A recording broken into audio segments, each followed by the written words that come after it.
Talk more about this and what it means for the economy. With us now, economist and president of the Budget Lab at Yale, Natasha Sarin. Natasha, thank you for being with us. First, I do want to ask you, because we are just learning that these China-U.S. trade talks concluded without a clear path forward to avert tariffs from skyrocketing back to those super high levels on August 12th. How big of a deal is that? How should people be looking at this?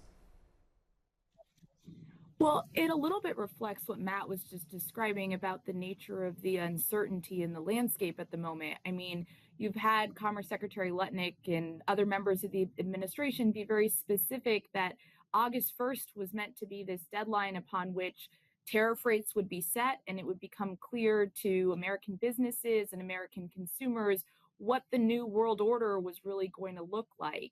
The challenge, if you kick the can down the road first to August 12th with China and now to some indefinite future moment, is you're not resolving that uncertainty with respect to the most significant of the trading partners that we're trying to work through the trade war with. And that means that you're still in this sort of nebulous zone of not exactly knowing how to adjust or the ways in which you should think about investments, both in the United States, in other countries that are our allies, and with respect to an adversary like China. So I wonder, what are you watching most as we're in this big week where we have these economic data points and deadlines? It's been called a monster week of data with respect to the economy, of course, because the Federal Reserve is going to be making a decision about interest rates this week. But then also we're going to get information about inflation and about the labor market trajectory later in the week that's going to help paint a bit of a picture about what exactly is happening as a result of the trade war that was launched in April. The pieces that I think are really important for us to look through and kind of start to disentangle are the ways in which these tariffs that at current levels are at about an effective tariff rate of 18%. That compares to an effective tariff rate when President Trump took office of around 2.5%. So that's a really substantial shift. Work that I've done with my colleagues at the Budget Lab at Yale suggests that as a result of that shift, you're going to see GDP be persistently lower by about 0.5 percentage points. That number, it's sort of hard to contextualize, but here's a pass at it.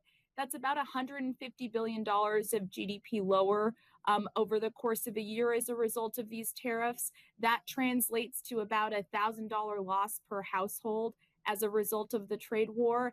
And that translates to fewer jobs in the economy because it is less likely that businesses are going to want to invest and consumers are going to want to buy things at higher prices. And we're going to start to get more information about all of those pieces of the chain over the course of the next few days.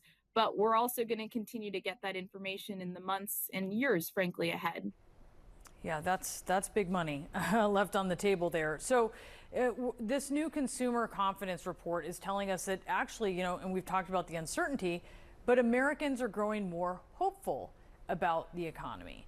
How are they seeing trade talks and tariff threats? And do you think that that is going to continue based on, what we're seeing with tariffs and negotiations and the fact that sometimes these indicators lag on that? Yeah, I mean, I am hopeful as well about the American economy in that what we have learned thus far, many months in, as and Matt was describing it, effective tariff rates have changed on 40 days, 40 plus days in this administration. That's about once every 5 days. So we have seen a ton of volatility with respect to what the trade environment is going to look like. And yet the economy has been quite resilient. The labor market is quite strong. Inflation is ticking up, but still remains close to that 2% target. And that's given the Federal Reserve a fair bit of leeway with respect to how it makes choices with respect to the interest rate trajectory. The challenge from the consumer perspective, or the cause for optimism, depending on how you look at the coin, is in some sense that when this trade war was launched in April, things looked like they were going to be much more dire because we had tariff rates that were announced on China of 145%, on a whole host of countries that are both our allies and adversaries alike. at levels that have since come down somewhat as this negotiation has proceeded. And so I suspect we're in a world in which it looks like what the administration is gravitating towards is a baseline tariff rate of around 15% on most of the rest of the world. And that rate is really quite high. Those losses mean about $2,700 in increased prices for consumers. Those losses mean fewer jobs in this country and less growth in this country. But in some sense, it could be much worse if we had gravitated or remained towards those levels when the trade war was launched. And I think that's the piece that consumers are starting to reflect. But again, we're going to know much more over the course of the months ahead about the ways in which this is really impacting the American people's pocketbooks. Yeah, but $2,700. I mean, so many people are not going to have that cushion, and we're going to see the effects of that. Natasha Sarin, it's great to have you. Thank you so much. Thanks so much for having me. Still ahead.